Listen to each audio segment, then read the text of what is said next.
Okay, so let's have a look at European Tour player Daniel Brooks. Let's have a look at his swing. We've got footage from a couple of different swings from Daniel. One on the left-hand side, 2010, and one on the right-hand side from the 2015 Scottish Open. Obviously, Daniel had a fantastic Scottish Open. Some super low scores on the first couple of days.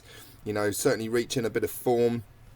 But unfortunately, he was suffering from the hooks on Sunday, and that ball going left was a big problem, getting him into the rough, and where he then couldn't get the control on the golf ball to get the ball close. Unfortunately, he didn't get the job done to finish and win the tournament. So let's have a little look at Daniel's swing in 2010 and compare it to 2015, and let's see whether technically there's been a change in his swing that could, cause a little bit too much right to left curve on the golf ball. So, swing from 2010, we can see, very high hands, the handle above his right bicep there. And we see the angle of his arm then as well. That's more there's more of a vertical lift of his arm up to get the handle high into that position at the top of his golf swing. That certainly will mean that he won't get the club travelling too much into out across the golf ball, and will reduce the chance of this right to left curve that he has now in his current day swing. So let's have a look at this, compare it to the swing from the Scottish Open. And yes, there we go.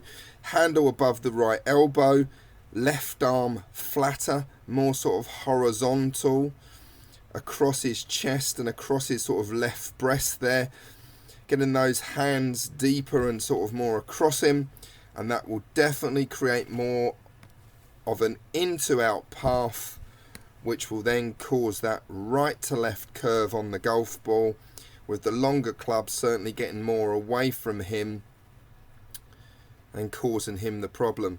And obviously there as well, we need to, Daniel needs to be very careful that he doesn't take too much of a divot as well, because the more down he hits on the golf ball, the more steeper attack angle he has into the ball. That's going to push the club further away from him, out and away from him through the ball as well. So that will cause it more of a right to left curve on the golf ball. So you can see from Daniel's changes, that flatter arm plane creating definitely, no doubt, a more into out path, creating that right to left curve on the ball. However, congratulations for Daniel. He made the he's into the Open at St Andrews this week. So you can say that he had success at the Scottish Open. However, those hooks might well haunt him again this season.